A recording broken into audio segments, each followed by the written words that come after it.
Folks, it's lovely to see you. It's been a long time since we were able to organize these kind of midweek events. Of course, you'll know Thinking Aloud. It's not officially Thinking Aloud tonight, but it feels a bit like it. We certainly have a lecture, and we certainly have a Q&A session at the end of that. We thought it important to offer an evening like tonight. You may be here for reasons of politics. You may understand that consultation is taking place with regards to legislation for assisted dying, which in the new year may become law in one form or another. You may be here professionally as part of the healthcare system, and many of the questions raised tonight have been questions you have asked and looked at throughout your professional life. Or maybe like most of us, you are here because it's personal. I guess there are few people in the church this evening who at one time or another, in the company of family and friends, have not sat beside a bedside and cared for somebody in the midst of terminal illness. And in the midst of that journey, raised all kinds of difficult questions that remain often unresolved. I think this evening is part of that journey to try and throw light on some kind of wisdom in relation to dying. It's my pleasure to welcome a man who's not only a member of Cairns, and we're delighted about that, but also the distinguished professor of moral philosophy at University of Glasgow, Glenn Pettigrove. I know Glenn won't be flying a flag or carrying a particular party badge.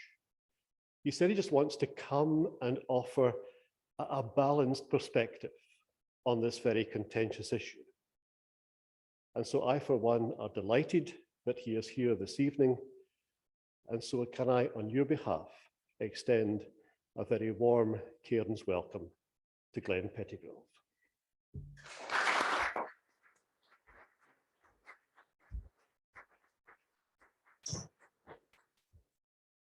Thank you, Andrew.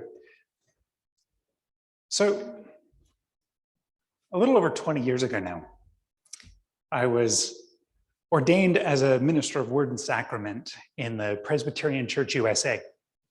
And I have lent a hand as occasions permit in parish ministry, but my full-time vocation has been teaching ethics. And when I first started teaching as a graduate student, one of the standard topics that was explored in our introductory ethics classes was euthanasia. It was a topic that I quickly discovered produced more heat than light in the classroom. Students generally left the discussion exactly where they were when they began, but they felt like they might have a few more tools to beat up on the other side. There was seldom much by way of entering into conversation and trying to understand another perspective on the issue. Tonight, I don't want to duplicate that experience. My assumption is that we're coming together to think about a difficult question and to think about it alongside one another. But I will also let you know that although my initial intention was to do a he said, she said sort of presentation, it ballooned out of control and it was going to take much too long and you would all have fallen asleep before we left. So I'm going to give you my journey with respect to this topic and let you know where it is that I've come down and why I've come down in that place, but hopefully in a way that does justice to and helps draw attention to some of the reasons that might pull one in the other direction so that we can better understand one another, even if we don't see eye to eye on the question. So As Andrew noted, the starting point for this evening is a practical matter. There's a bill that will be proposed next year. It has already been put forward for consultation. That bill is inviting people to respond, and the response time extends through the 22nd of December. So if you wish, you can raise your voice, contribute to the public discussion on this particular topic. The proposal that's currently being mooted is that if a mentally competent, terminally ill adult requests assistance to end their life, a registered healthcare practitioner would be allowed to provide that assistance. Now, some provisions have already been included in the proposal. One of these is that two doctors must independently confirm that the illness is terminal and the individual mentally competent. Further, two doctors must confirm that the individual is making an informed decision, is not coerced, and is fully aware of other palliative options. The individual must administer the life-ending medication themselves in the presence of a registered healthcare practitioner. If you want to read more about the proposal, the web address is on the screen. But if you type in Scottish Parliament assisted dying, it will take you to this spot. Okay, so one of the things that has prompted this is that in 2016, a High Court judge informed the Scottish public that there is scope for someone to assist another person in dying without penalty of law. But there has, as of yet, been no legislation proposed to determine when it would be okay for that to take place. So we have a legal precedent from the courts, but we don't have legislation that would specify where the lines are drawn with respect to this. So there's some reason for saying more than just, let's stick with the status quo, because the status quo has changed as a result of that 2016 ruling. Okay, so one more starting assumption. That starting assumption is that this is an issue on which there can be reasonable disagreement. Well-meaning, well-informed individuals can line up on opposing sides on this topic. That's one of the things I'm assuming. The two gentlemen who are pictured in front of us are two such individuals. The one on the left is the current moderator of the Church of Scotland. The one on the right is the theologian Hans Küng. The moderator of the Church of Scotland has spent much of his time as a politician and has views on this particular topic. So in less than 24 hours of the announcement of the proposed bill consultation, he had already indicated that the Church of Scotland would be opposed to this particular view. But Hans Küng on the opposing side had argued for years that assisted dying is a position for which there was good theological support and that Christians should get behind it, publishing 2 books on this topic. Hans Küng is no longer with us. He died earlier this year, but was a strong advocate for this for more than 20 years. Okay, one more assumption. The remaining assumption is an interpretive assumption about how one approaches a question like this through a theological lens or from a theological perspective. There is no passage in Scripture in which Jesus or Paul or Peter or Moses or Isaiah or anyone talks about assisted dying legislation. So one can't just go to the text and say, well, let's do what they did in Israel in thus and such a year. Instead, we need to take what we find as we think with the tradition and with the text, And the resources that we find are resources that will apply more or less clearly with greater or lesser confidence. The interpreter's rule is, when engaged in interpretation, start where you're confident. Much like when you're filling in a crossword puzzle, you start off by filling in the ones where you know the answer and you're certain you know the answer, and then you backfill some of the others using the contextual clues that you've found based on the earlier answers to fill in the rest. That's the approach that one should take when interpreting anything within the canon, but in particular when thinking ethically in conversation with the canon. So I'm going to suggest where I am confident and work from that spot where I am confident to think about how that might give us guidance on this issue. So it won't necessarily come as a great surprise that my starting point is the starting point of love. Those of you who've spent more than 3 minutes talking with me will know that I might be guilty of being a hammer, thinking that everything looks like a nail, but I don't think that's the case. And there's a reason I wrote on forgiveness and love, which is that I think love is central to the Christian ethic. Why might one think love is central to the Christian ethic? Well, we can look at love in the Gospels, and we find it everywhere. So in Matthew, Jesus tells us, love your neighbor as yourself. And this is repeated in one form or another in the other synoptic Gospels. Although, interestingly, Matthew is the only one where this appears on the lips of Jesus. In the other two Gospels, it appears on the lips of the rich young ruler who comes to ask for Jesus' guidance on how he should live. And Jesus puts the question back to him and asks, well, what do you think? To which he answers, love the Lord your God and love your neighbor as yourself, to which Jesus responds approvingly. Also in Matthew, and likewise in Luke, we get the golden rule, do unto others as you would have them do unto you. John 13 has Jesus saying, I give you a new commandment, that you love one another. Just as I have loved you, you also should love one another. By this, everyone will know that you are my disciples, if you have love for one another. We could multiply examples, but don't worry, I won't.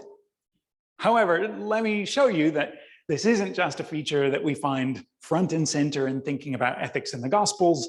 It, of course, is something we also find in the epistles. So we've got Paul's famous discussion in the correspondence with the Corinthian church in 1 Corinthians 13. If I speak in the tongues of mortals and of angels, but do not have love, I am a noisy gong or a clanging cymbal. And he goes on to talk about what love is like, that it's patient and it's kind. And by the end of the discussion, we're reminded that three things really stand out: faith, hope, and love. And the greatest of these is love. We find Peter singing from the same song sheet. Love one another deeply from the heart. And in the first Johannine epistle, we get, let us love one another, for love is from God. So if we are confident that we are meant to be a loving people, people who love one another, people who love our neighbors, people who do unto others as we would have them do unto us, what might that mean for us as we turn our attention to thinking about assisted dying? Well, if you look at discussions of love in the New Testament, you'll find that what really stands out as the distinctive mark of the lover of the sort that we are called to be is that the lover is committed to the best interests of the beloved. Love may involve affections. It may be codified in certain kinds of relationships, but first and foremost, the thing that's present in all of its forms is a commitment to the other's flourishing. So building from that thought, we might then note that a loving person characteristically wants those they love to be free from pain and suffering. Pain and suffering are generally not conducive to someone's well-being. And when we have the means at our disposal to help those who are suffering or in pain, then that's what love urges us to do. That's what a commitment to their well-being involves. And we can add to this the observation that when we're dealing with individuals who are sufficiently mature, then the liberty to choose what one does or what one undergoes is an important part of the agent's well-being. So if we have an individual who's suffering and who's asking us to help them end that suffering, and in so doing, they're highlighting both something that's at odds with their well-being, the suffering, and something that might contribute to their well-being, enabling them to enact what it is that they will, then it looks as though at least we have a preliminary reason for thinking that the loving individual would offer them that sort of help, even in an extreme circumstance. Okay, so if a loved one asks for help, then other things being equal, we offer them assistance. That's what love looks like.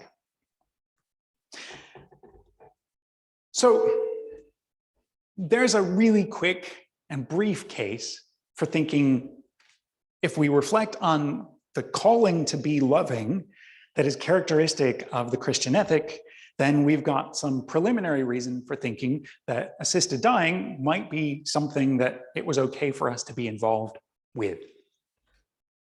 However, one might think there are some fixed points in our reflection on this that would pull in the other direction, or at least might give us pause. So one of these, the one that is most frequently cited in discussions of assisted dying, is the one that you would expect from Exodus and Deuteronomy, namely the 6th commandment, you shall not kill. You can find this as the starting point for the discussion of assisted dying in the Catechism of the Catholic Church, in Wayne Grudem's recent systematic theology, in Pope John Paul II, one of his addresses, in the work of 2 of my former seminary professors who are just tacked on the end there so that I can kick them a little bit gently and respectfully, but I'll disagree with them. So you might think, right, we're told not to kill. You've just been telling me love might encourage me to love my friend to death. Isn't that at odds with the injunction against killing?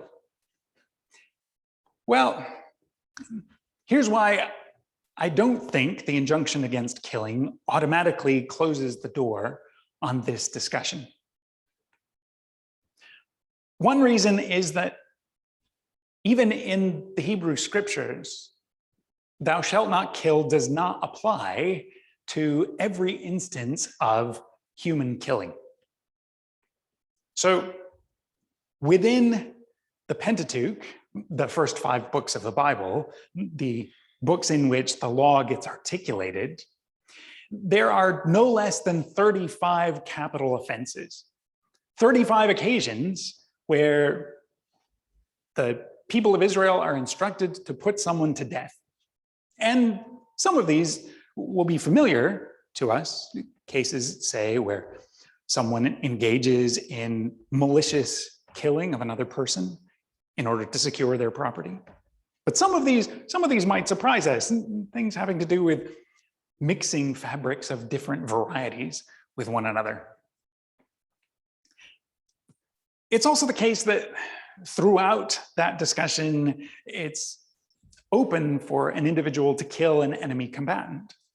If we extend the discussion outside the first 5 books to the next one in the sequence, Joshua, well, then we get the bit that we're likely to be rather uncomfortable with as modern readers, namely that it was okay to kill the inhabitants of Canaan, even without them being enemy combatants, before they had become enemy combatants, as Israel goes in and takes their land. And extending one more book, now to the book of Judges, in an early chapter, we have a moment where the people of Israel have been defeated by a neighboring king. That neighboring king has been ruling them for roughly 18 years, has been exacting tribute from them. And one of the heroes that gets presented to us in the book of Judges, one of the early leaders whom we're told God raises up, is Ehud, who goes in and, having concealed a weapon, uses that weapon to kill the king who's exacting tribute from them. In other words, there are a whole bunch of examples of killing that the readers of the Hebrew scriptures were comfortable with, and many of them are instances that we wouldn't be comfortable with. What are the implications of that for our purposes? Well, one implication is that the sixth commandment doesn't tell us all by itself that any killing of another human being is clearly contrary to the spirit of the Hebrew ethical perspective.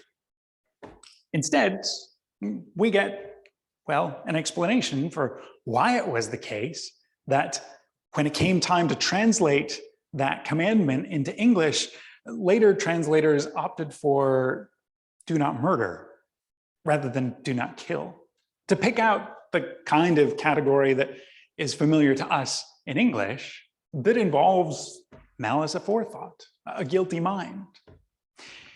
And so the question that arises for us when thinking about assisted dying is this an instance of killing that should go in the murder category or not in the murder category? And when reflecting on that question, I want to take us back to thinking about love. So when Jesus is talking about the call to love the Lord your God and to love your neighbor as yourself, Jesus presents this as the sum of the law and the prophets. It's the hook on which all the rest of the law and all the rest of the prophets, that is everything in the Hebrew scriptures, barring a little bit of poetry, everything hangs on that hook. So if we're using love as the rubric through which we try to interpret which killings are problematic and which aren't, well, in ordinary circumstances, killing is not going to be consistent with loving my neighbor, right? So in ordinary circumstances, it's going to be precluded. But in circumstances where I'm offering succor to my neighbor, to assist them in the ending of their suffering, it looks as though that at least is plausibly consistent with loving my neighbor, treating them as I would wish to be treated in the same circumstance. So if an instance of killing, like the sort involved in someone asking to end their suffering who's terminally ill and someone being permitted to provide them with drugs that would enable them to foreshorten their suffering, if that's the kind of killing we're thinking about, it doesn't look as though there's an obvious case for thinking the injunction against killing applies. Another potential fixed point that some people point to is the concern that ending one's life or assisting someone else in ending their life involves a usurpation of God's authority. The thought is, it's God's job to decide when someone dies. How does this strike us as a potential fixed point. There are some textual reasons that people have offered for thinking this is a principle that we could find within the canon. One of these passages that frequently gets quoted is taken from Job 14. Job is in fact talking about something quite different than what we're thinking about. Nevertheless, the verse sometimes gets plucked out of context and marched out as evidence that it's God's job because God determines the number of our days. But it's not clear to me that we really think this is the case. If we did really think this was the case, then wouldn't we spend a whole lot less time and energy and money on medical assistance? We do our very best to cheat death for a few more days or weeks or months or years through medical assistance. That suggests that we don't adopt the kind of fatalistic perspective that you find characteristic of lots of early Greek drama, where everything's fated. The gods have decreed no matter what one attempts to do, Oedipus is still going to do what the prophets have foretold, right? But that's not the picture that we get in Christian scriptures. And even if we believe God determines the time of our death, a prohibition on assisted dying wouldn't follow. It's not a direct implication. Why not? Well, because we think that God characteristically works through human actions. And if God characteristically works through human actions, then might not these actions, the actions of the healthcare practitioner who's offering the drugs that could be used by the individual to shorten their suffering, could not that action be the way in which God determines the end of their days? So, appeal to God's authority is an appeal that we may not be committed to in the first place, but even if we are committed to it, it doesn't look as though it precludes support for assisted dying. Another point that is often drawn attention to, that attention is often drawn to, sorry for that awkward construction, is the thought that human beings are created in God's image. It's one of the glorious declarations in that opening poem in the Hebrew scriptures that is Genesis 1, where after the story is told of the creation of various bits of our natural world, we finally get to the creation of humanity. And we're told that human beings are made in God's image. This is one of the reasons that the Church of Scotland points to in its discussion of assisted dying as part of the explanation for why the church is opposed to changing legislation to permit assisted dying.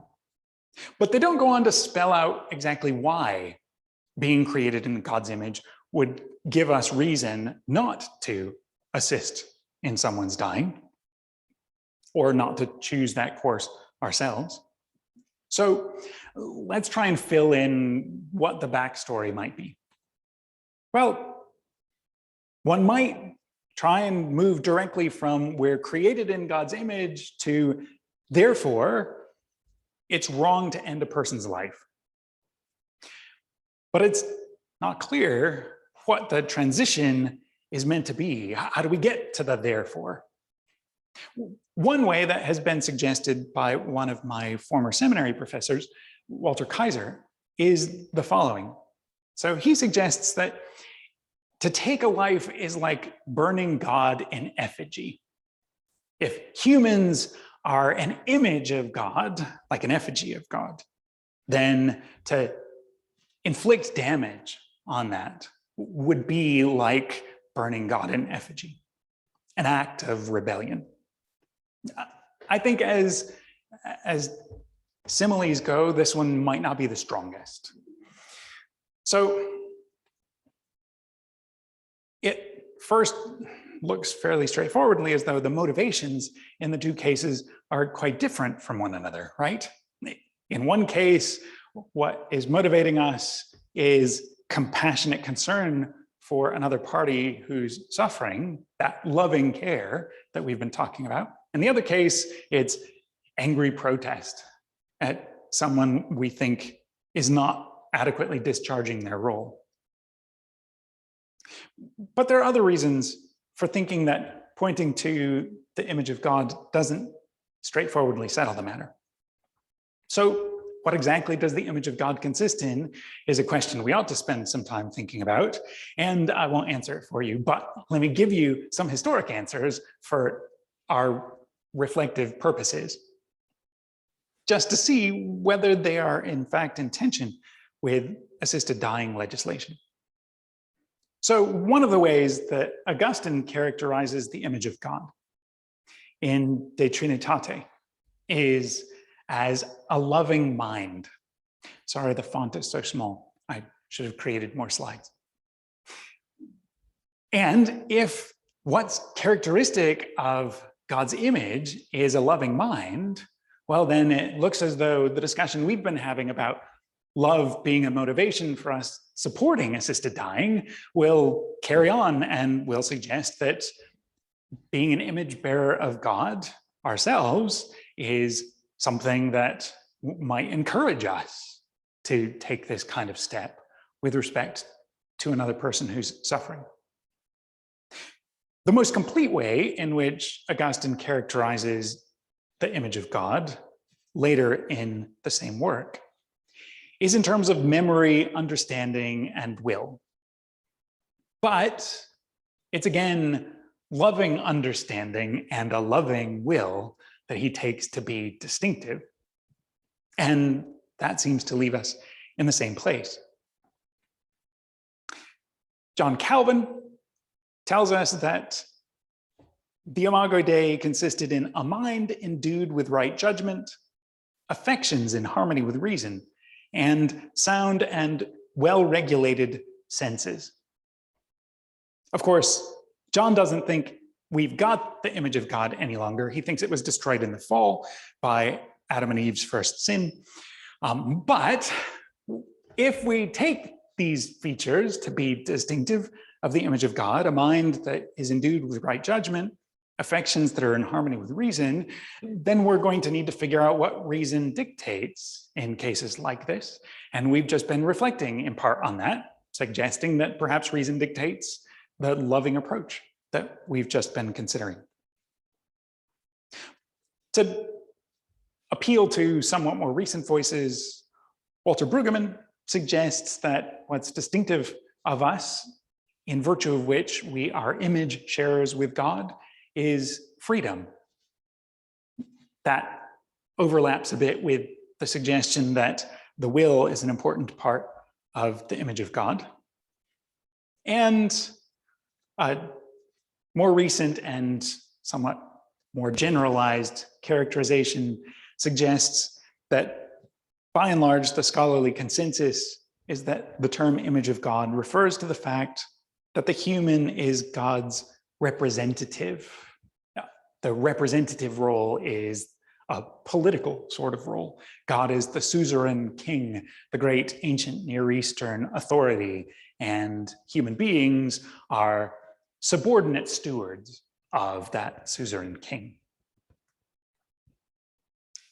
If we think of God's image in any of these ways in relation to assisted dying, it looks as though God's image can be displayed in the choice to end someone's suffering and to assist another who wishes to end their suffering. So, a loving mind, or memory, understanding, and will, or freedom, or being God's representative, none of these looks like they're straightforwardly at odds with the discussion that we've just been having, saying that assisted dying is morally permissible. And respecting the other's will and understanding as they make their choice, respecting the other's freedom as they make their choice, respecting the other's being a representative of God as a steward of God's resources. All of these look like they're consistent with us assisting another party who finds themselves suffering and wishing to end that suffering. Furthermore, nobody thinks that the image of God is fundamentally tied to our physical form, as though being embodied is what's distinctive about God, in light of which we are in God's image. Everybody thinks that the image of God is something that persists if human beings persist after death. And that is, in fact, the church's historic and contemporary position, that death is not the end for human beings. So if the church is committed to the principle it says it's committed to, then it's not obvious why the image of God is, in fact, contrary to our assisting another in the ending of their life in these kinds of circumstances. Another factor that is frequently pointed to and that has become more and more central to the church's position over the years is a commitment to the sanctity of life. So the church declares that allowing assisted dying would contradict our important belief in the sanctity of life. I, for one, am not entirely sure what the sanctity of life consists in, but if we try and unpack it and we think, well, it's maybe something like Albert Schweitzer's reverence for all life, so that we should preserve and appreciate life wherever we find it. Then it looks as though we could do that in a way that's consistent with ending someone's suffering at the end of life, in part because we don't just care about the number of minutes on the clock, we also care about the quality of the time lived. But if we're thinking about this in relation to all of life, then if we just look at our activities, it seems as though we don't think sanctity of life prevents us from ending some lives. Think about your afternoon in the garden, or the last time you ate a potato, or the last time you spent a few moments alone with midges, or clegg, or horseflies. We don't think that reverence for life in all of its forms prevents us ever taking steps that would end any life. But maybe the sanctity of life is just meant to apply to humans. If so, it might just boil down to being created in God's image once again. But if it is meant to be distinctive, then once again, it looks as though the church's commitment to thinking that death is not the end of life would again leave us with reason to think that one could both be committed to the sanctity of life and take steps to end someone's suffering at the end of their corporeal life, or their life at least in this bodily form. So I've gone through several reasons that someone might point to and that the church has pointed to for thinking that we should be opposed to assisted dying. I now want to circle back to the consideration that I think is the most compelling of the considerations that the church has put forward. It's a pastoral concern that the church has. It's rooted in the very principle that I've been directing us to, a loving commitment to our neighbor's well-being. And the thought is this. Again, a quote from the Church of Scotland website. The Church of Scotland continues to oppose any change to the legal position with regard to assisted suicide because of concerns about the effect any such change would have on the way society views its weakest and most vulnerable members. How many of you saw the old movie Logan's Run? Does anyone remember this movie? Okay, we've got a couple. In which we've got lots of scaremongering about a society in which euthanasia becomes mandatory for anybody over the age of 30 or something. Leaving that kind of scaremongering aside, because that's nowhere near the kind of legislative circumstance we're thinking about, there are nevertheless worries that some of society's most vulnerable might be pressured into choosing to end their life before they would naturally be inclined to do so without that sort of pressure. And the thought takes characteristically one of two forms: either concerns for pressure coming from one's children who are eager to get their hands on your inheritance, or pressure on those whose neurophysiology is outside the norm. Those who historically might have been referred to as having a mental handicap of some sort. Those whose thinking about their circumstances and their world might not be identical to our thinking or processing. Or those who suffer physical ailments that might prevent them from being able to enjoy some of the things that we take for granted. So it's the disabled community and economically and socially vulnerable older adults that the church is concerned might be pressured into ending their lives when they wouldn't otherwise have done so had we not changed the legislation. And were a change in legislation to generate that kind of result, that would genuinely be concerning, right? That's something that loving individuals should sit up and pay attention to and take steps to prevent.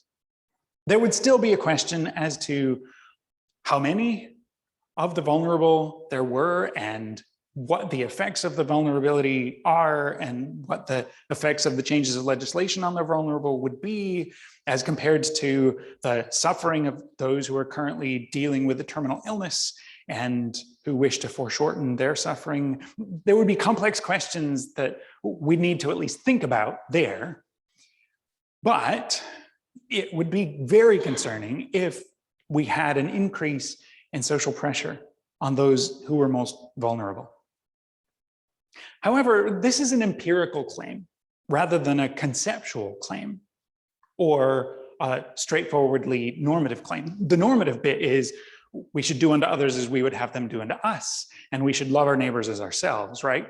The empirical bit is changing the law would put the most vulnerable in a more difficult position than they currently are.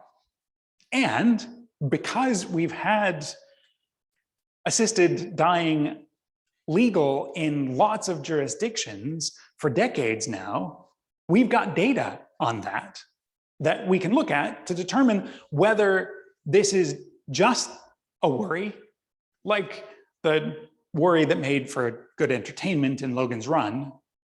Well, it wasn't really that good a movie, so maybe it wasn't that good entertainment, but something like entertainment in Logan's Run, or whether there's a genuine worry that we need to worry about outside Hollywood.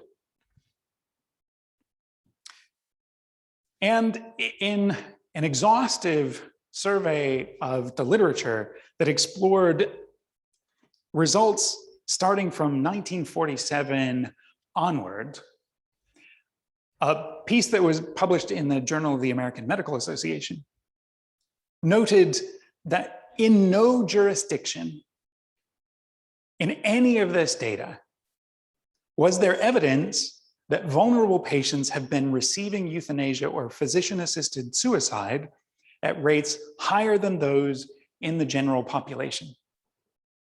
Take those with mental disabilities, the number of individuals who make use of assisted dying legislation to foreshorten their years and their suffering is more or less identical to the number of individuals who make that choice who are not in a mental disability category.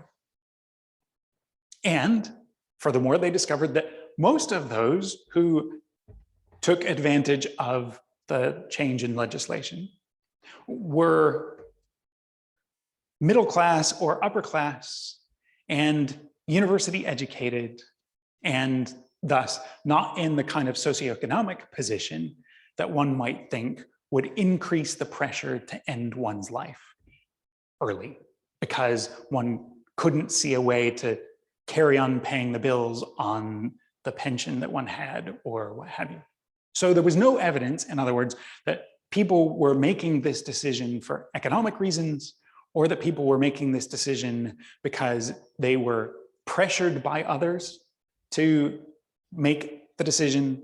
And furthermore, the current legislation under consideration has taken this into account by ensuring that physicians have to sign off that there's no evidence of coercion in the individual's case.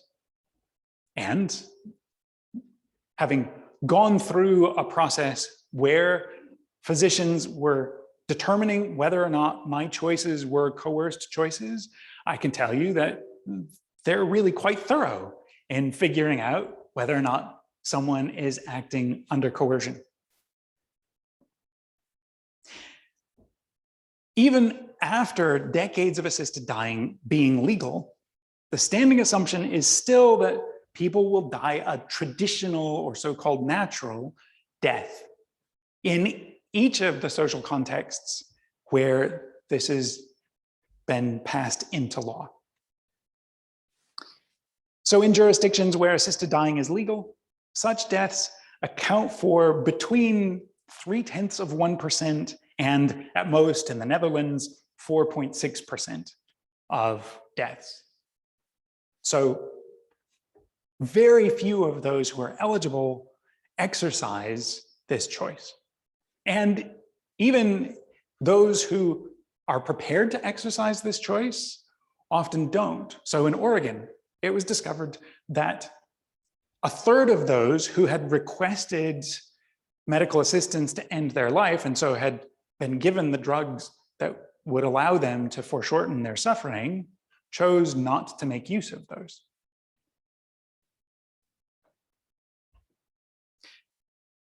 And one of the other results to come out of the study was the discovery that cancer accounted for upwards of 70% of the cases of individuals who chose to foreshorten their lives in this way. One more normative consideration that I'd like to put on the table, and this one pulls in the same direction that our concern about love has been pulling. Ultimately, I think justice is best understood as a manifestation of love. So if I'm appealing to justice, I'm in the end really appealing to love, but that's a conversation for another day. Let me just point to one feature of justice that we might be interested in. So in a survey that was conducted in 2019, the results showed that more than one person per week was traveling from the UK to Switzerland to end their lives. Those numbers will have changed during the pandemic because people weren't able to travel. But when people were traveling freely between the UK and other parts of Europe, it was the case that more than one person a week was making use of another political location's permission that was denied them here. Why is that important when thinking about justice? Well, it's important because the individuals who are able to make use of this are the individuals who are still healthy enough to make that journey and who are wealthy enough to make that journey. And not everyone within our society will satisfy those two conditions, who might be suffering with a terminal illness and wanting to put an end to their suffering. And so we have unequal access to the very same sort of action, with the privileged having that access and the less privileged lacking it. That seems like something that should concern us, that we should want to do something to remedy. There are other considerations that we could talk about. Maybe some of them will come up in our discussion. But let me just leave you with a couple of possible steps that one might take in light of the reflecting that we've been doing. In thinking about what one might do next, the first thing one might do is discuss the issue with friends. That's what we're about to do in the question and answer time. A second thing one might do is one might read a bit more on the topic. And if you're looking for possible things to read, then you could look at Paul Bottom, Is There a Christian Case for Assisted Dying?, which was published in 2009. Or you could look at an exchange between Emily Jackson and John Kuhn debating euthanasia. The second of these books will give you perspectives on both sides, not from a distinctively Christian perspective, but John Kuhn occupies an important role at Georgetown University and takes himself to be articulating a Catholic ethical position on this. And so even if the theological commitments aren't always there on the surface of the discussion, they'll be there in the subtext. One could also contribute to the parliamentary consultation.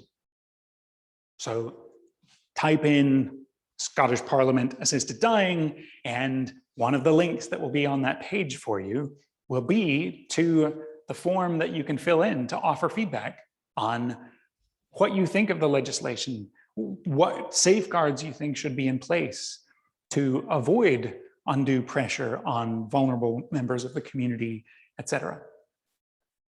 And finally, if you were of the opinion that the moderator of the General Assembly of the Church of Scotland had gotten it wrong, well, then you might petition the General Assembly to rethink the issue, to refer the issue to one of their committees responsible for reflecting on its theological and ethical positions. These are all possibilities, and it's not an exhaustive list, but it's a place to start. So let me shut up now, and we can open the mic up for you guys to share some of your thoughts, experiences, and reflections.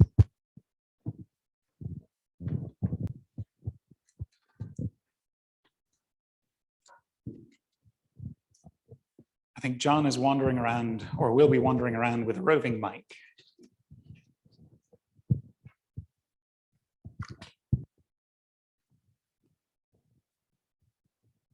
He's got sound. Does anyone have anything, any questions or comments?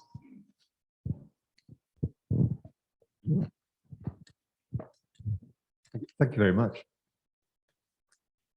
You've discussed this in the context of assisted dying.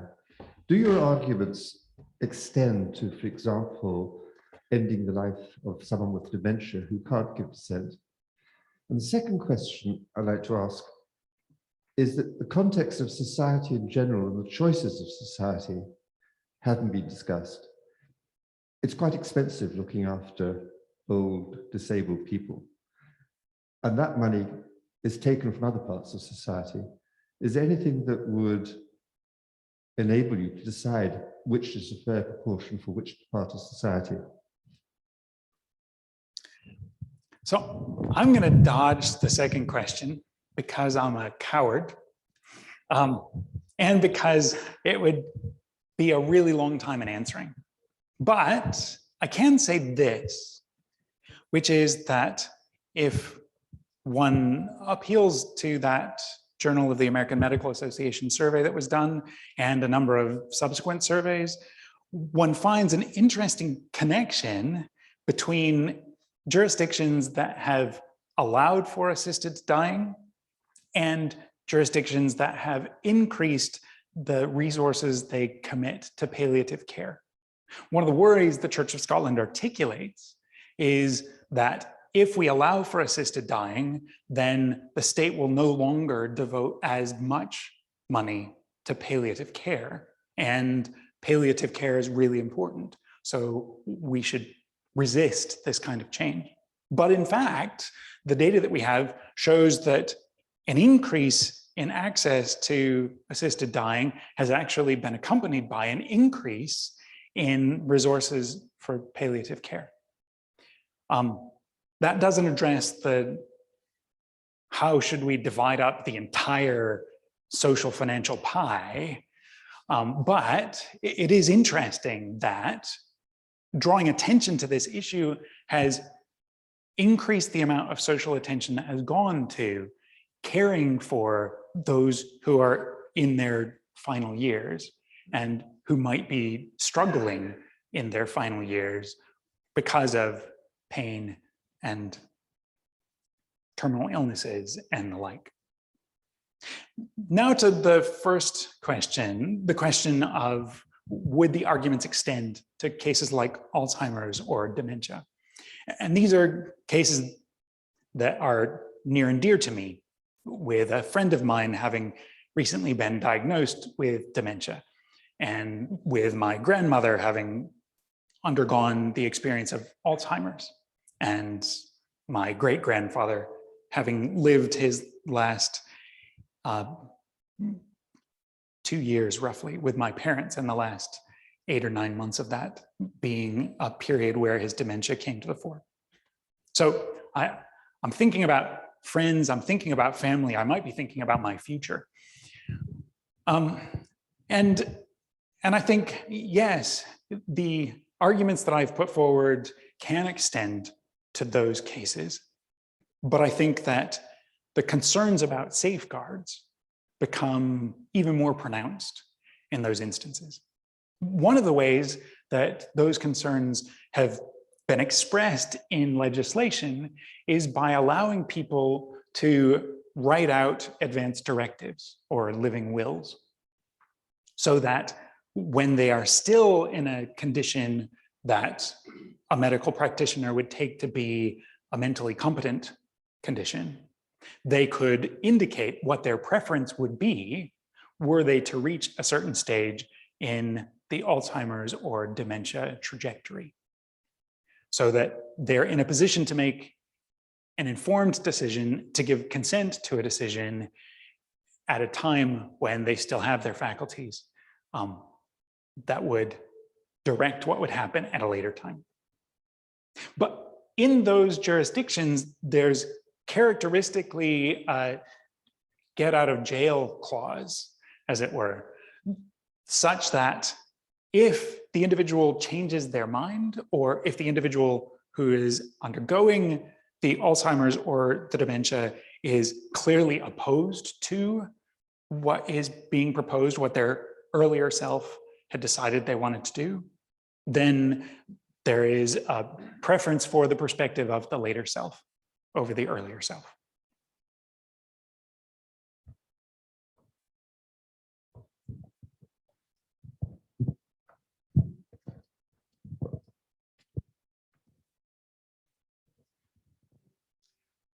You were talking, Glenn, there about the specifics of the bill, really, which is concerned with people killing themselves, assisted suicide, assisted by medical practitioners.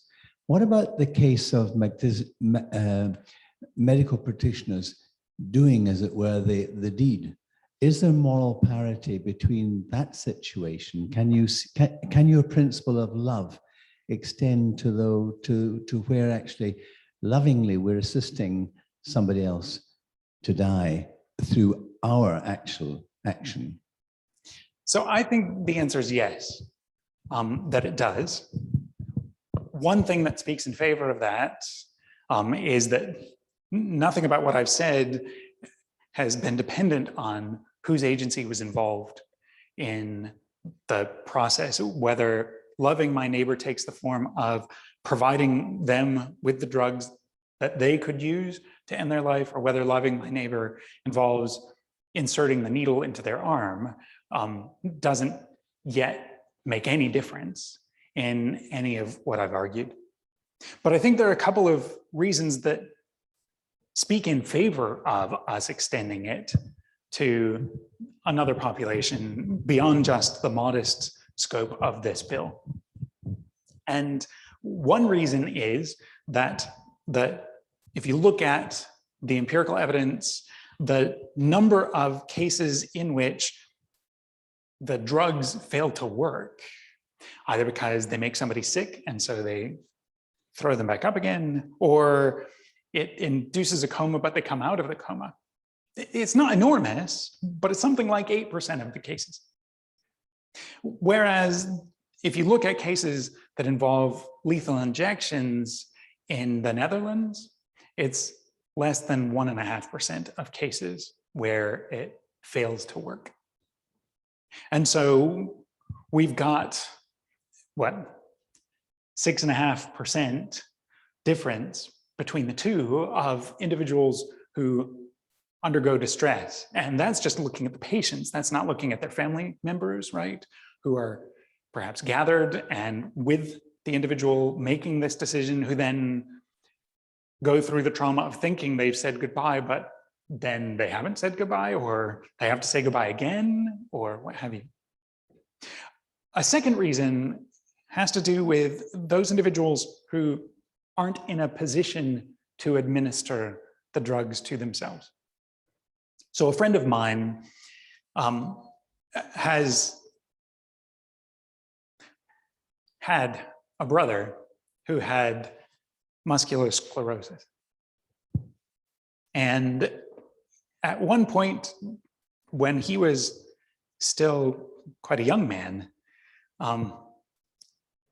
his family came home and found that he had ended his life.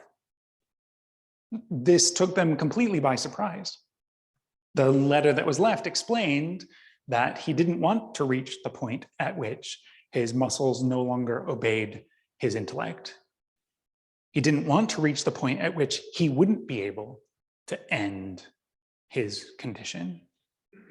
And so he acted well in advance of that point in time where all of his muscles had failed him, in order to avoid that eventuality that he knew was coming. He just didn't know if it was weeks or months or years down the road. Now, none of that was discussed with his family because he was just committing suicide, and society frowns on committing suicide. And so it's not something you talk about with your family because they might try and intervene and prevent you from doing this. And there aren't other options for your family members to take to assist you when that later thing that you're so concerned about comes upon you.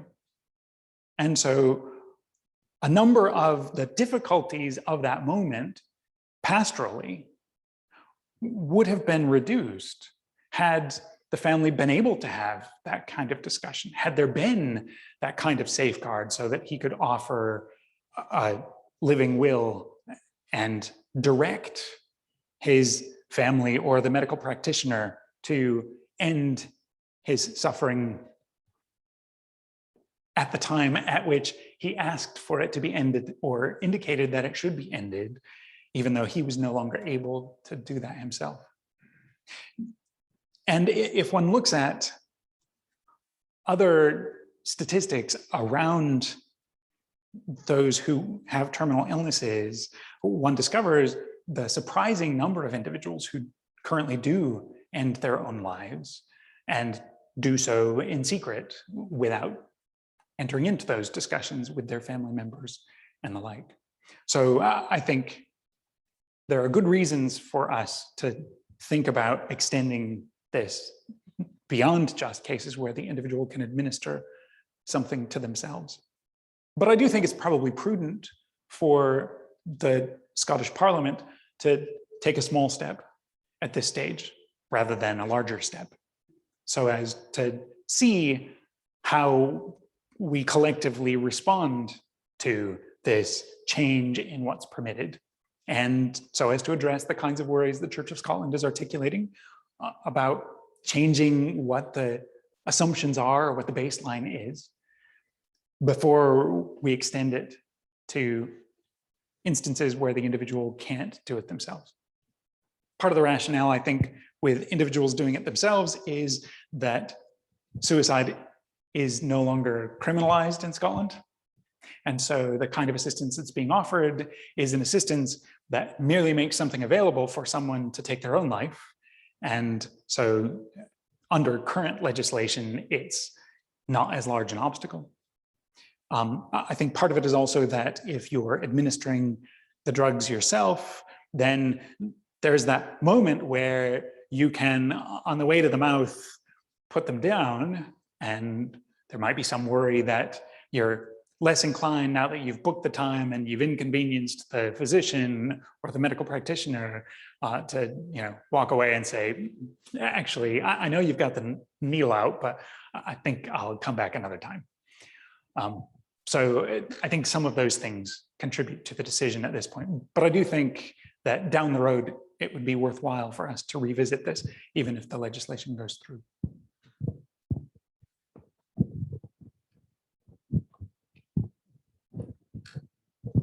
From your experience, those who provide these facilities, thinking about the clinics that people go to abroad, is this purely a commercial enterprise for these places? Because I have a concern that if this was the case, that would be an unfortunate road to go down. And the other question, have you, in your experience, had cases of people who are employed in that sphere having dilemmas, whether it be mental trauma as a result of being involved in this? What's your thoughts about that?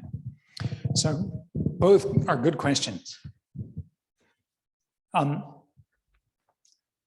And the answer to the first is that my data is incomplete, but the data I have seen suggests that those who are involved in offering these services are people whose concern is the welfare of the individual who's sitting in front of them. And it's the case that already there are financial considerations that have a bearing on hospitals. You've got hospitals in the United States that are for-profit institutions, and so you have incentive structures that are there, but it's not obvious that the incentive structures would speak in favor of encouraging more people to end their suffering sooner. If palliative care is also something that is available and it could be extended longer, would be extended longer, then it would look as though the financial incentives would actually speak against assisted dying and in favor of extending hospice, for instance. But the individuals who are involved in the practice are characteristically people who are drawn to medical care because they care. With respect to then the psychological effects on the individuals involved, there are some doctors who refuse to be involved in jurisdictions where that's permitted them. And I do think that there should be scope for that. If someone's religious convictions, for instance, leave them in a different space than my religious convictions leave me, then I would think it would be problematic if we required them to participate in this. But at least so far, it looks as though the sort of effect psychologically on the individuals involved is comparable or maybe marginally better than the sort of effect on individuals involved in long-term or protracted palliative care. That insofar as you are working with a small number of individuals whose suffering, if continued, would leave them in discomfort for a longer period of time, then the opportunity to shorten that seems psychologically salient for the medical practitioners as well as for the patients themselves.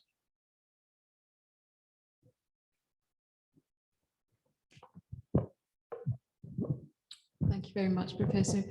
The one concern I have is with a slippery slope argument, and concerned for the vulnerable and the weak. And I feel that the church, I'm sympathetic to Church of Scotland's view, because I feel if the church doesn't care for them, it's lost the plot, really, because that is the message of Christ himself. And I speak from personal experience, looking after a 94-year-old mother-in-law, a mother with early dementia. They are so vulnerable, so vulnerable. They're so, I know this might sound horrible, but I know I could quite easily manipulate them. It would suit me financially to manipulate them. It would suit me, it would give me a life that's a lot easier. It would also suit Her Majesty's government, tax office, pensions office.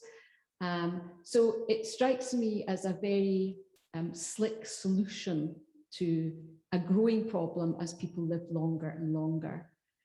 I'd like a bit more evidence, a bit more said about palliative care, and that should not be thought of as lightly, as something that should be more funded, and also it just strikes me as a very simple solution dressed up in academic argument, and I appreciate the academic argument, incidentally, but ultimately at the front line we're dealing with weak people, and they are weak, and there are the powerful who are there to exploit that weakness. Thank you. Yeah. So the slippery slope is one of the concerns that is routinely raised, and it's worth raising and it's worth thinking about. If it turned out that this was a ski slope to more drastic measures, then we would want to resist making this initial move, right? But at least the decades worth of data that we have so far indicates that there hasn't been that kind of shift. The individuals who with greatest frequency are making use of changes in legislation are characteristically individuals between the ages of 65 and 85.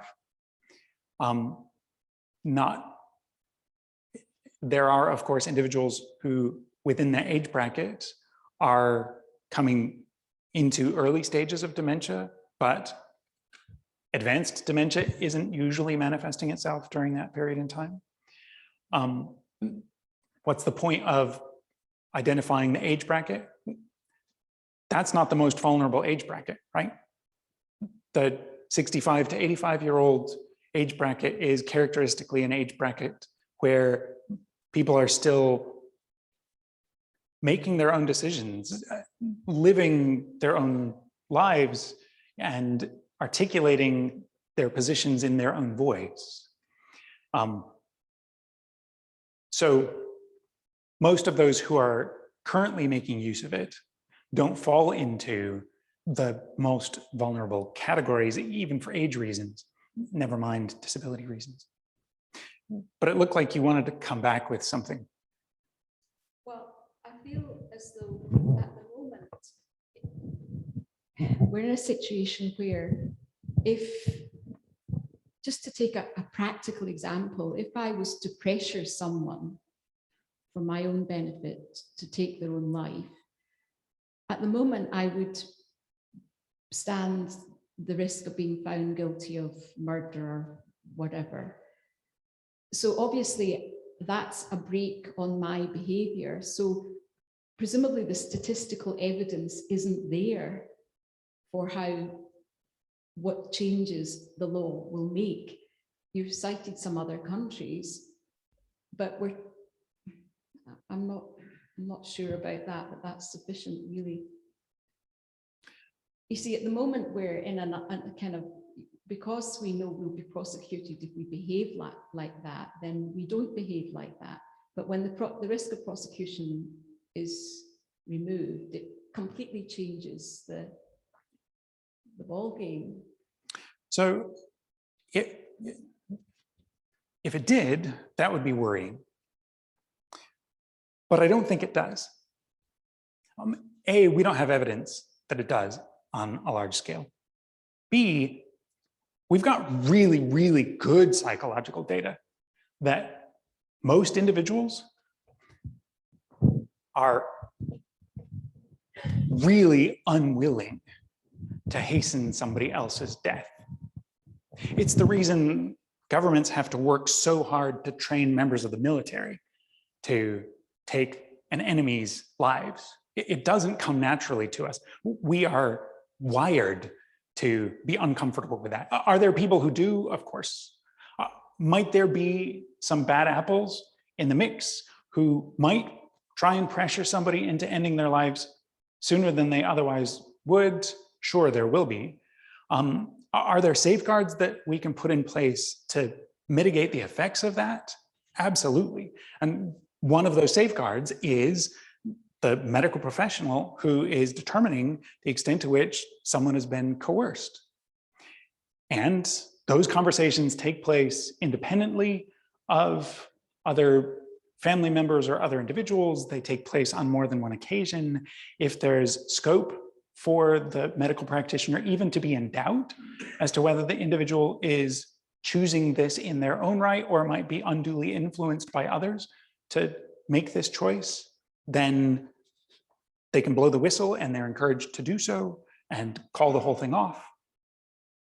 So what they do is they ask why, what their reasons are, and characteristically, those reasons are expected to point to things that we could recognize as principled, not just, well, I'd like to give the kids a little bit more money in the inheritance, which isn't considered an adequate reason for someone being offered the drugs that would enable them to end their illness a few months sooner than they otherwise would.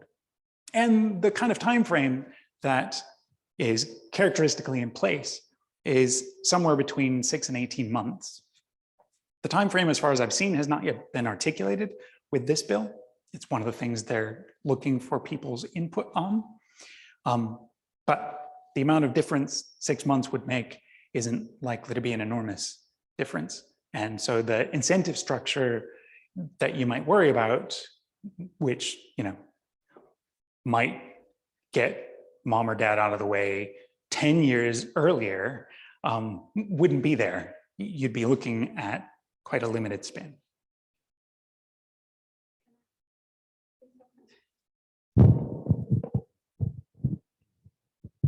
Hi. I think what I'm feeling a bit is that it sounds as though it's an easy answer. If we tick that box and say, okay, make that legal to be assisted to die, what happens in the longer term? We as people in society, I think, are caught up by fashion in all sorts of levels. And it would worry me a bit that people would be pressured to go for this option because they would feel maybe useless if I'm going to be a cripple or not able to do for myself. I'm going to put a burden on my family. And therefore, I'll choose that road because there's a pressure on them in society. And I think you would miss, they would miss a great deal in that process of dying, having a long experience of nursing and looking after people who are dying. I think that lots of people come to lots of decisions, particularly faith decisions at that time. And if there's a quick out and a quick option, are we denying that? That's the bit that worries me a little bit about it, is about making it a fashion. And folk would eventually in society not contain it just to a one box of, okay, I'll end it here. But it will become, well, I better end it here because I'm going to be a nuisance. And I really think that, can we trust ourselves to keep this contained into a safe place? And I'm not sure we can. And I wouldn't say that I would change my mind because of, I haven't heard any argument to take that away from me. So there isn't anything I can give you to address that worry, because I think to address that worry, I would need centuries worth of data. And even then, I might not be able to speak to it for you, right? We just have decades worth. I mean, it has been operative for quite a long while in Switzerland and for more than 20 years in Oregon and in the Netherlands. But still, I don't have that kind of data to ease your mind about where things might go down the road. All I have is evidence that indicates that so far we haven't seen anything that even raises that specter. So yeah, the evidence I'm referring to isn't just evidence from the UK, it's evidence from other countries, and I don't have good reason to think people in the UK are substantively different than people in the Netherlands and in Switzerland and in Oregon and in Colombia and in Australia and in New Zealand, etc. But there was one feature of what you were talking about that I would like to speak to. And again, I don't think I'll have anything that is likely to shift you. This is something that is emotional, not in a dismissive sense. I don't mean to suggest it's emotional in a bad way. I think emotions are really important to our moral judgments. So I'm not suggesting that being emotional is in any way defective, but this is something that is kind of a bedrock orientation for you or concern for you. And so I probably won't be able to shift that. But you're concerned about how suffering can change people's perspectives is something that often gets pointed to. And some of the material that the Church of Scotland has online talks about the ways in which suffering can sometimes be valuable for an individual. And my colleague, Michael Brady, has written a really lovely book on suffering and virtue, where he explores the ways in which suffering can contribute to the development of virtue in someone. Pope John Paul II refers to the ways in which suffering can bring us closer to God, and that's one of his reasons for opposing assisted dying legislation. But I have two worries in this space. One worry is that if I point to the fact that sometimes suffering can be productive in someone's life, I'm making that decision from a position of the non-sufferer and imposing in a paternalistic fashion that hope that they might grow through this experience on another person who's in the midst of suffering. And that feels like a decision they should be left to make for themselves, not a decision that the healthy person should impose on the person who's unhealthy. Should we encourage people to think about the ways in which they could grow through suffering? Sure, absolutely. Is that something the church should be involved with? Wholeheartedly, yes. But when it comes to the legislative decision, I'm uneasy making that call. A second reason I'm uneasy making that call, particularly in relation to faith decisions, is that the majority of the country isn't in the same faith position that we're in. They don't endorse the same theological perspective we endorse. And again, I think it would be problematic for me to impose on somebody else an extension of their suffering in the hopes that they might come to my side. Obviously, that trivializes or minimizes a very legitimate position that you're articulating. And I don't mean to make light of it in any way. All I mean to do is highlight that I'm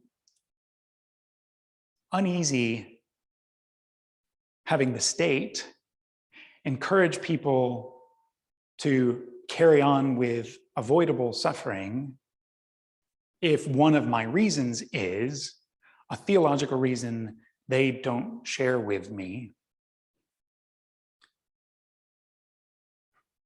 But I don't expect that's likely to shift that deep concern that you have in the case.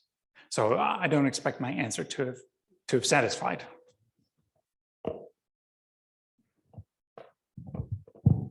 I just wonder whether there might be some parallels between euthanasia and the Abortion Act, which has now been in place for, I think, over 50 years, if I'm not mistaken. So we do have data.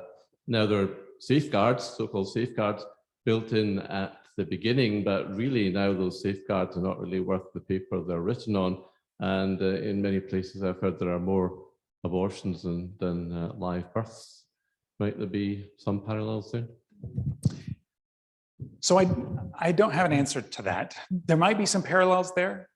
The data is difficult to compare, in part because we don't have good data on how many abortions there were before the legislation came into place. But one thing that is a clear parallel and that doesn't require data is recognizing the importance of observing the laws that we pass. And part of what you're pointing to is a concern that we haven't observed the laws that we've passed, that we haven't exercised the safeguards that we tried to put in place. And whenever we're dealing with crucial decisions or vulnerable populations or life-changing moments, and life-ending moments or life-changing moments, we need to keep a close eye on those sorts of factors. We do, however, have good data with respect to assisted dying laws in other countries that has shown that the conversations between medical caregivers and patients has changed as a result of the change in legislation. There's now more attention being given by doctors in conversations with patients to the full range of palliative care options than was given previously. So it's not just that there are more resources that have been allocated to this, but because you can now talk about dying more openly, more attention is being given to this, and the kind of counsel that is available to those who are in these conditions is significantly richer than it was previously, when this was a taboo subject that you weren't allowed to talk about.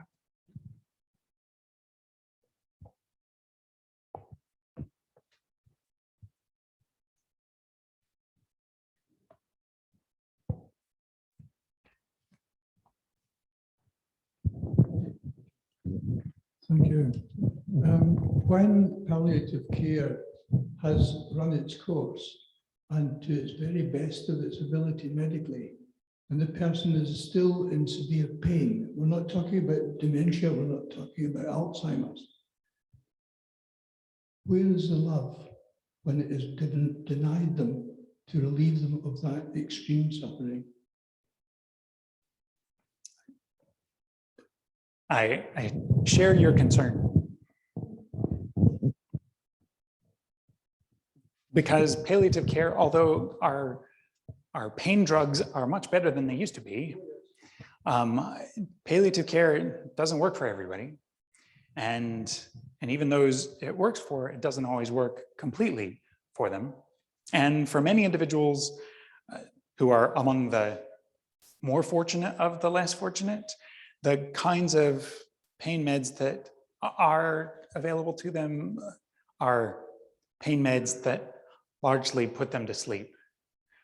so that the last days are days on the clock, but not days of the consciousness. So yeah, there are lots of people for whom we can alleviate some of the pain, but not everybody. And for those we can't, it's hard to see. Why wouldn't you want to help them end that? There are, of course, good reasons about abuse of this, etc., that we might be concerned with. But when we're just focused on that one individual, yeah, our hearts cry out.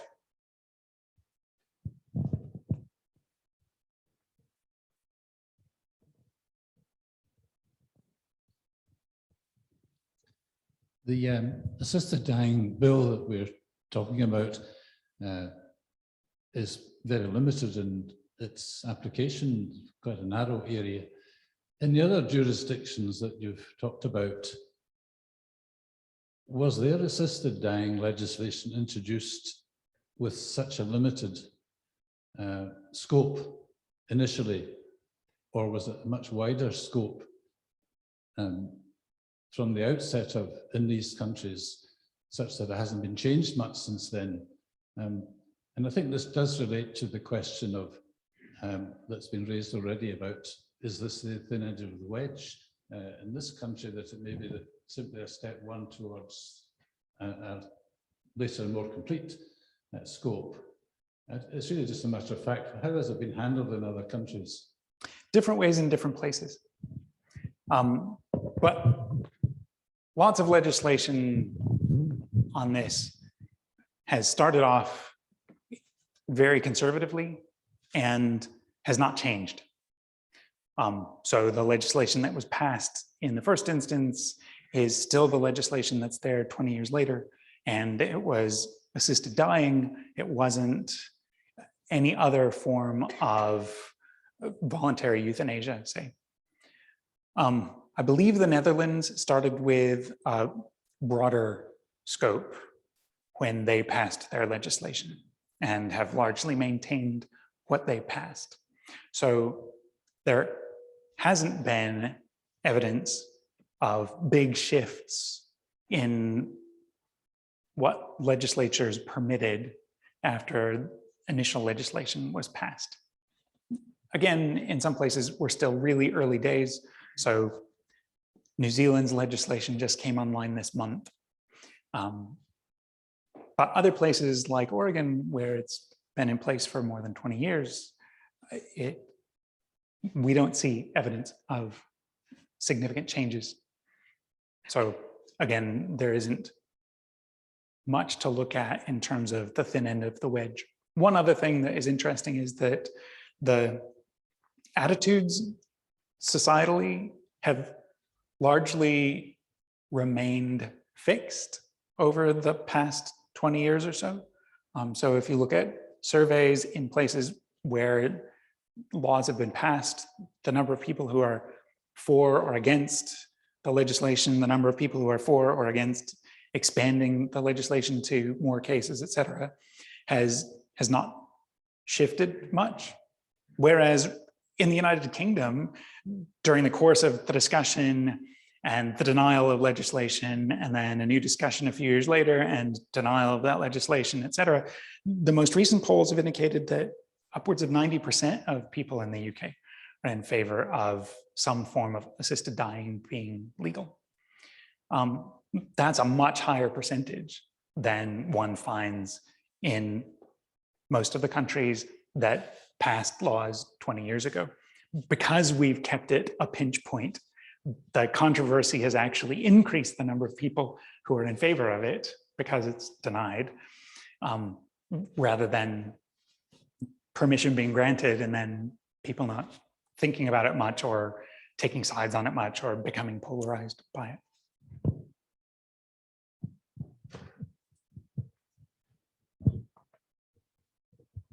Actually, I think you may have just answered my question. I was just going to ask, is there any indication of how this bill, is it likely to be passed or is it very much 50-50?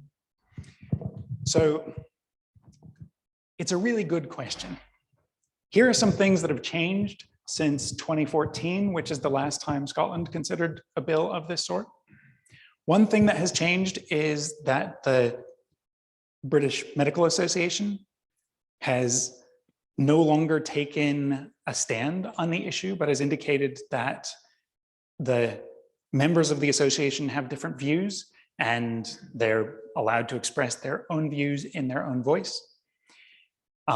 Last time around, they had vocally opposed it, and surveys of doctors indicate that their support for the bill isn't quite as high as the general population is, but still more than 50% of doctors in recent polls have indicated that they would be supportive of this legislation. Another important difference is the kind of public sentiment, which I was just referring to. There's more public sentiment in favor of this. That public sentiment doesn't really vary much across political parties in Scotland. So it's in the, I think the lowest party I've seen information for, it was like 83% in favor versus another that was 90 some, I don't remember what the number now is, 9 after the 90 in favor of this.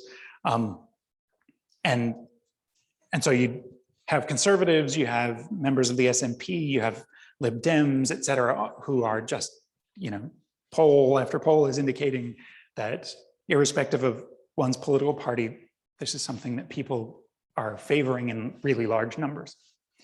That increases the likelihood that members of parliament will pay attention. In the past, of course, important church voices have been in opposition to the change in legislation or changes similar to the one we're looking at. So the Church of Scotland and the Scottish Episcopal Church, et cetera, came out and spoke vocally against changing legislation in 2014.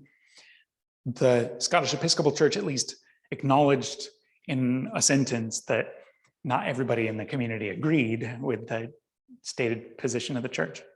But since then, a former Archbishop of Canterbury has come out in favor of changing legislation in the UK.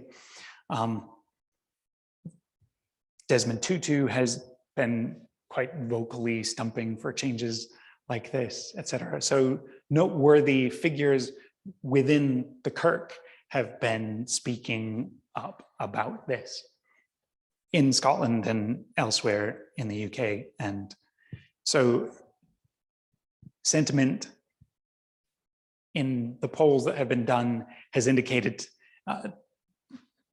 that sentiment is comparable within churches to what it is outside churches. There aren't any significant differences between faith community support and those outside faith communities in support of this. So I think there are at least some important changes in public sentiment that may feed in, and a few key political agents or key petitioners like the British Medical Association have changed their stance, and that may make a difference.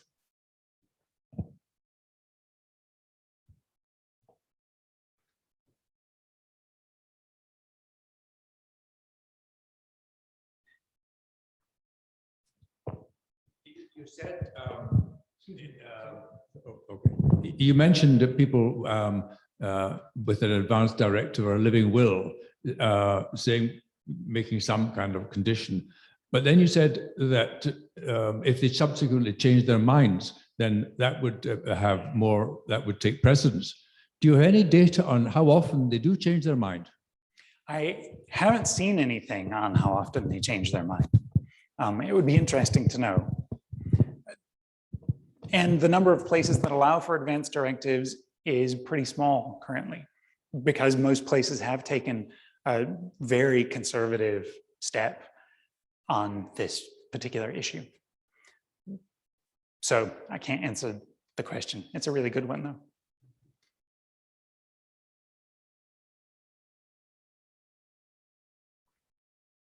just imagining we did have that data. What difference would it make to your thinking about the matter if, say, 30% of people who'd written advance directives changed their mind later on? How would we weigh that into our thinking about whether we should permit advance directives in the first place, say? Any thoughts? Would it make you more inclined to allow them, less inclined to allow them?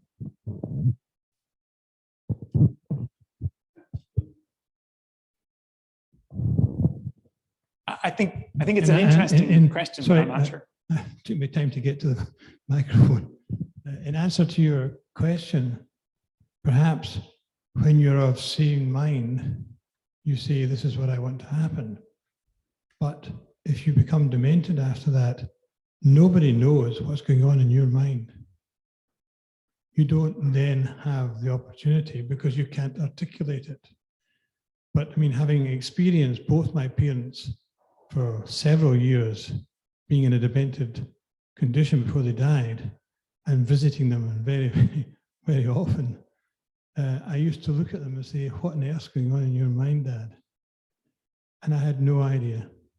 So if you sign something like that up when you're compos mentis, you don't know what you'll be like when you're not compos mentis. That's true. You don't know. And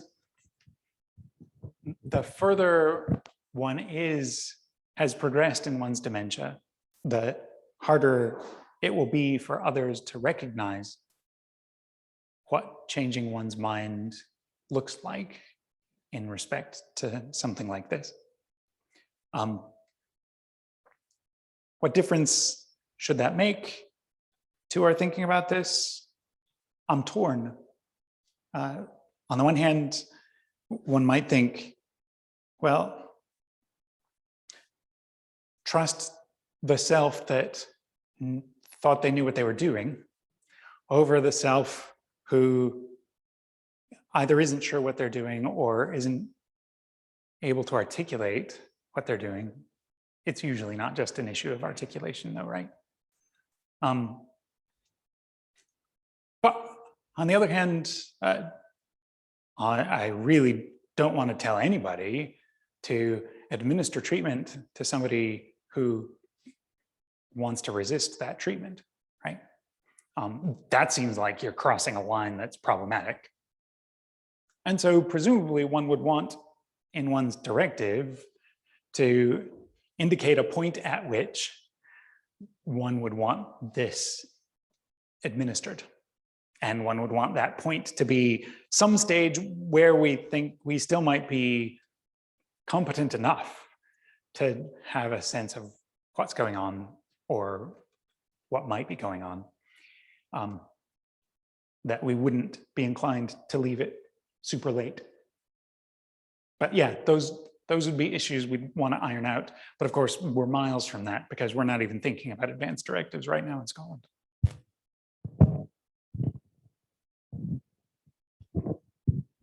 I can hardly believe that I'm raising such an abhorrent issue at this stage in the meeting, but maybe this is less of a question and more of just of a thought. My grandparents would have thought it impossible that I could attend a meeting like this and listen to these arguments. And both my grandparents, my male grandparents, did the decent thing of working hard all their lives and then dying. Several people have raised the issue this evening about how expensive we baby boomers are, and we're taking up a huge number of resources. We have just spent a fortnight discussing the appalling effects of climate change and the fact that millions, I was hearing, millions of young children are going to bed without their suppers tonight. I do wonder whether if we take the principle that you started with of love, that it might one day become the loving thing to do for those of us who have actually had pretty good lives to say, it's the next generation's turn, the new. Good, so this is conceptually fun space. even though this is a serious and complex topic.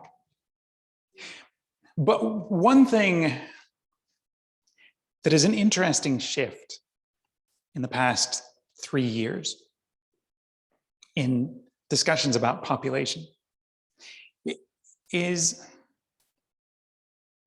a somewhat suspicious new voice sounding. Why do I call it suspicious? The new voice is saying, actually, forget what you've been told about there being too many people on the planet. We're looking at there being too few people on the planet in just a few years' time. Why do I call this suspicious? I call it suspicious because the arguments that are marched out are economic arguments. They're concerns about what the tax base is and what kinds of infrastructure we currently have in place and how many empty homes there are in certain parts of Spain and certain parts of Japan because subsequent generations aren't reproducing at the same rate that baby boomers and their children did. So the kind of argument that says it would really be good for me to remove myself from the equation because I'm wasting oxygen that somebody else should be breathing is, I think, quite a long way off still.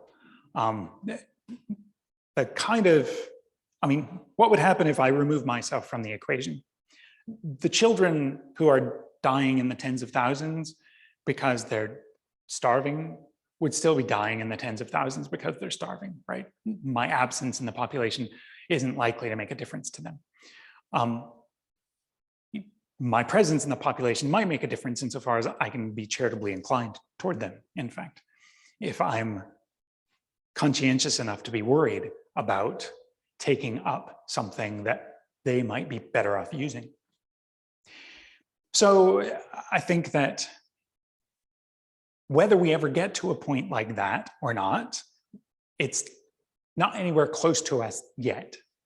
But it is interesting that cultures in which resource poverty was very real, like Native Canadian and Alaskan communities, Inuit communities, did routinely have, as part of their culture, elders reaching a certain point where they just took themselves off because they reached the decision that they were overtaxing the community's resources and they wanted their grandchildren to flourish. Those are really extreme cases, right? The United Kingdom is not in anything like that kind of resource distribution condition. But maybe were we in that sort of condition in some horrible future, maybe we would have good reason to voluntarily take those kinds of steps. And it'll be interesting to see what choices the legislators make when we reach that stage. The Inuit were in the convenient position of just being able to go out and fall asleep in the snow, right? They could end things fairly quickly with Mother Nature's help. If the Gulf Stream stops flowing because the glaciers have all melted and thrown it off, maybe Scotland will be in that condition too, I don't know. But we're a long way from that yet.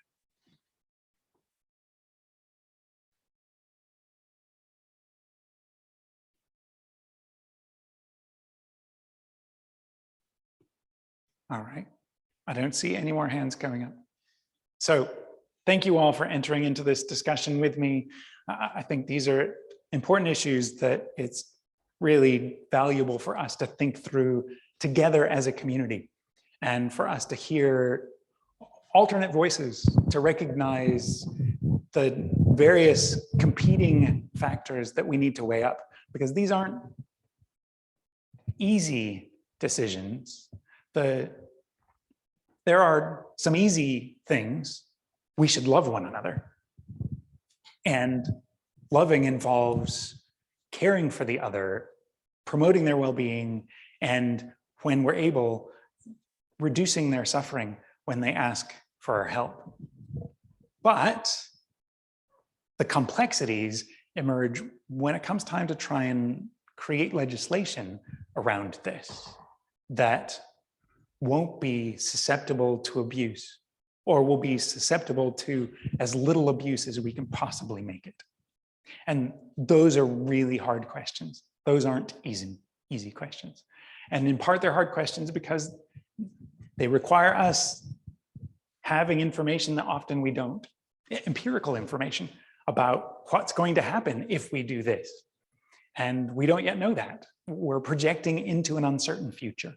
And the best we can do when we project into that uncertain future is try and keep our eyes open, listen with love and intellect and will, exercising that imago Dei that Augustine was talking about, together, not in isolation.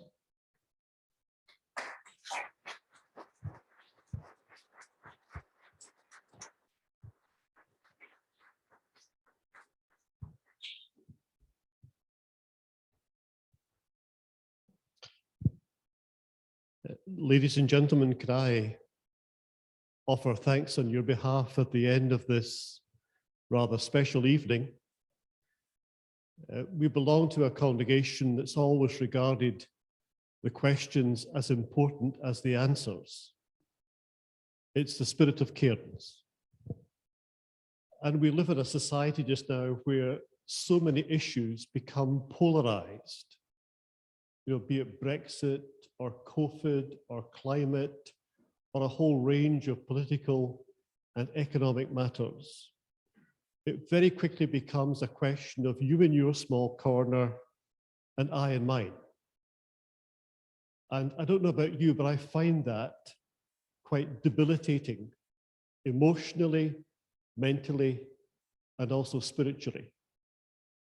So the greatest thing about this evening has been a sense of discussion, as Glenn said, rather than debate, allowing people the freedom to exercise their opinions and offer their opinions without any fear of judgment or somebody else coming in quickly with words of opposition or worse. The tone has been right tonight. What Glenn offered on the screen was a link, an opportunity for every one of us to express the valid opinions of this evening, to make that known to the Scottish Parliament and to make it known to legislators in advance of final documents. He's encouraged you to do that. I'll do it, and I hope you do the same, because the matter is particularly profound and also important. This began, Glenn, by you emailing us to say that when it was put to consultation about the legislation, our moderator immediately stepped forward with an opinion. I guess he was advised by people I know within the Church of Scotland, but suddenly it became that polarity. It became black and white.